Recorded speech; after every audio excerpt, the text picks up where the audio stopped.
One phone, one Ironman, one goal, the Questcape. The goal of this account is simple. Complete every quest in old school RuneScape while playing exclusively on mobile. Every quest, every skill, every boss, and every grind will be done using nothing but my phone. No PC, no mouse, just mobile. Can it be done? There's only one way to find out.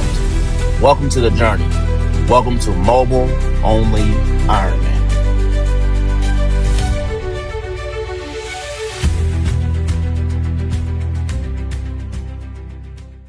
Alright, so we finally reached one of the most iconic quests in all of old school RuneScape, Demon Slayer. This isn't just another early game quest. It was one of the original quests released back in 2001, making it one of the oldest stories in RuneScape history. And while it's pretty simple by today's standards, it introduces one of Gillinor's classic heroes versus evil stories. Everything starts in Varrock, where a mysterious fortune teller named Gypsy Heiress offers to read our future for the low price of 1 gold coin. Honestly, that's probably the best one GP will ever spend. She tells us that an ancient demon named Delrith is about to be summoned back into the world by a group of dark wizards. Long ago, Delrith nearly destroyed Varrock before a legendary hero named Wally defeated him using a magical sword called Silverlight and a powerful banishment spell. Now history is repeating itself, and somehow we're the chosen hero. No pressure. Gypsy Heiress explains that Silverlight isn't just any sword. It's a holy blade specifically created to fight demonic creatures. Delrith can't truly be defeated through brute force alone. The sword weakens him enough for a magical incantation to banish him back to the abyss. Without Silverlight, you're basically trying to slap a demon with a butter knife. Sir Pryson has been protecting Silverlight inside Varrock Castle, but he lost the 3 keys needed to unlock it. We convince Captain Rovin, who's guarding the palace, to give us his key. We find another key in the castle drain. We flush it to the sewers and pick it up. And the last belongs to Wizard Trayborn, who asks us to collect 25 bones so he can perform a ritual. Before collecting the key from Wizard Trayborn, we turn in the research notes we received from Aubrey to Wizard Cedrador to complete rune mysteries. We can now craft runes. I then give Wizard Trayborn the bones he requested for the final key. So, remember how we helped the Wizard's Tower rediscover the Rune Essence Mine back in Rune Mysteries? Well, turns out that wasn't exactly great news for everyone. These Saradominist wizards had been keeping the location of the Rune Essence Mine a closely guarded secret. Whoever controls Rune Essence controls magic itself. And if you're one of Zamorak's followers, being left out isn't exactly acceptable. That's where the Mage of Zamorak comes in. Deep in the wilderness, he asks us for a favor. Not to fight anyone, not to retrieve some ancient artifact, but simply to show him how to reach the Rune Essence Mine. To do this, we'll need to visit the 3 wizards who know the teleport spell: Archmage Cedrador, Aubrey, and Wizard Cromperty. The Mage of Zamorak hands us an orb, and we start by talking to Aubrey, who teleports us to the Rune Essence Mine. We will continue this quest when we're in the area of the other wizards. Next up is Witch's House. We begin the quest by speaking to this boy just outside Taverley. He tells us that he kicked his ball over the hedge and into the garden belonging to Nora T. Hag. According to the boy, Nora is a witch, and instead of returning his ball, she locked it inside her shed.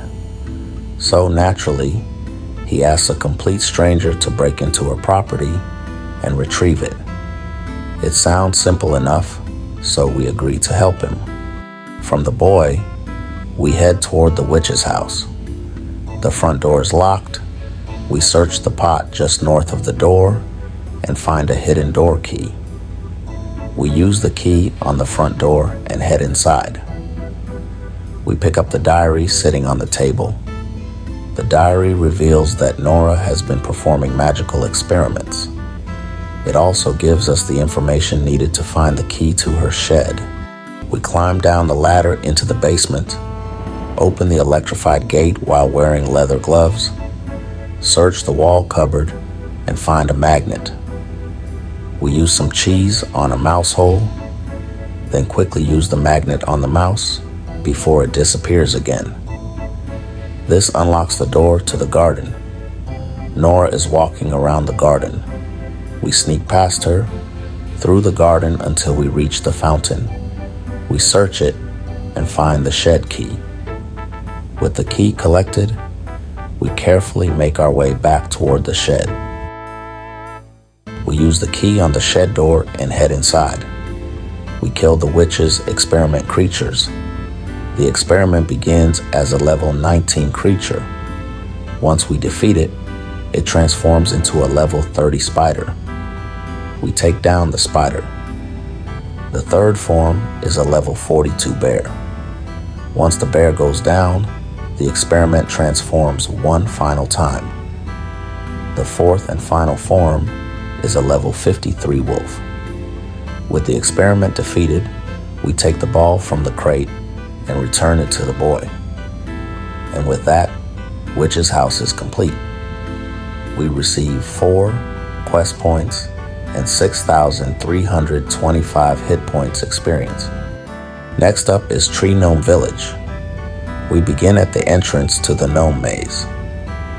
The village is hidden at the center of this giant hedge maze. We squeeze through the loose railing and enter Tree Gnome Village. Inside the village, we speak to King Balrin beside the spirit tree. The tree gnomes are currently at war with General Khazard, whose forces have surrounded their village. King Balrin explains that the village was once protected by 3 magical orbs of protection. One of those orbs has been stolen and taken to the Khazar battlefield. We agree to help recover it, and King Balrin sends us directly to the battlefield. We speak to Commander Montai, the gnome wearing red armor. The gnomes are struggling to hold their defensive position, so Montai asks us to provide 6 regular logs to repair their fortifications.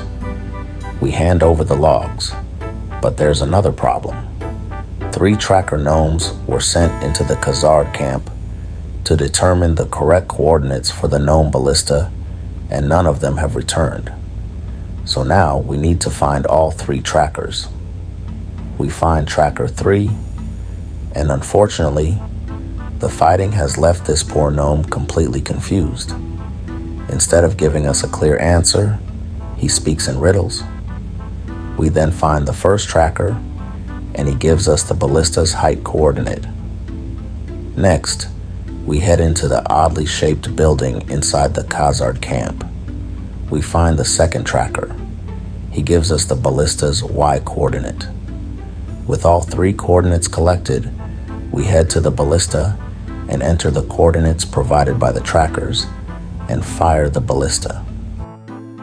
With the wall destroyed, we climb over the damaged wall and enter the stronghold. We go upstairs, open the chest, and recover the orb. We then return to King Balrin. We give the recovered orb to King Balrin, but our victory is immediately overshadowed by terrible news. While we were attacking the Khazar stronghold, Khazar's forces launched another assault on the village. King Balrin's family was killed, and the remaining 2 orbs of protection were taken. A Khazar warlord is now carrying the stolen orbs north of the battlefield.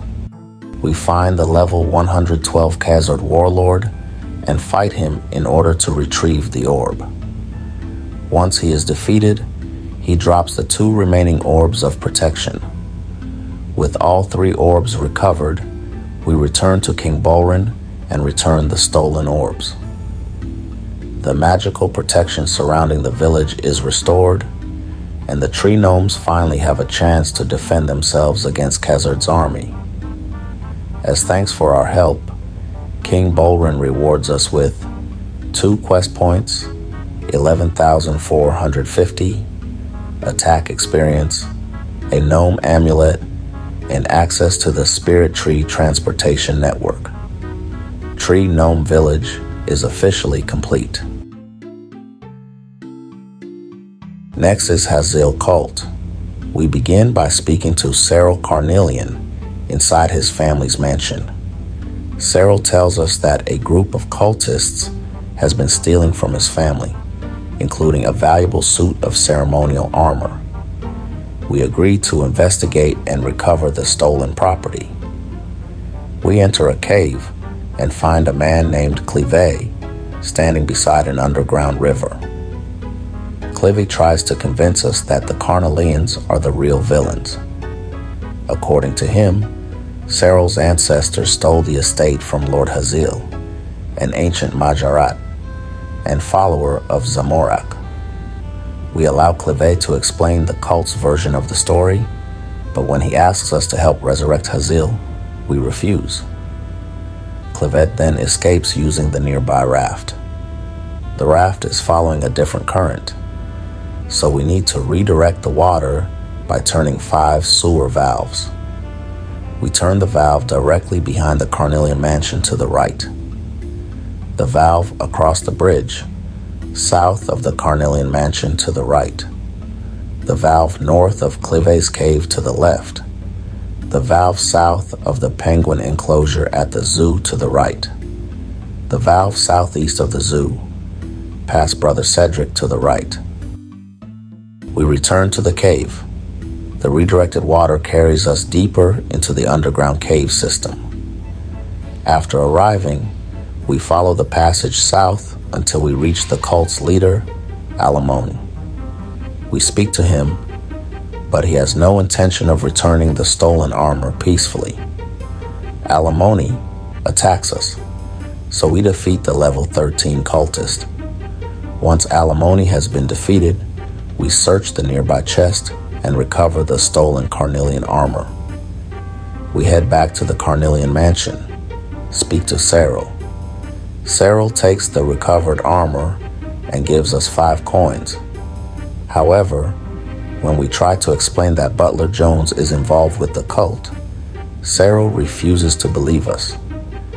So, although it looks like the quest is finished, we still need proof.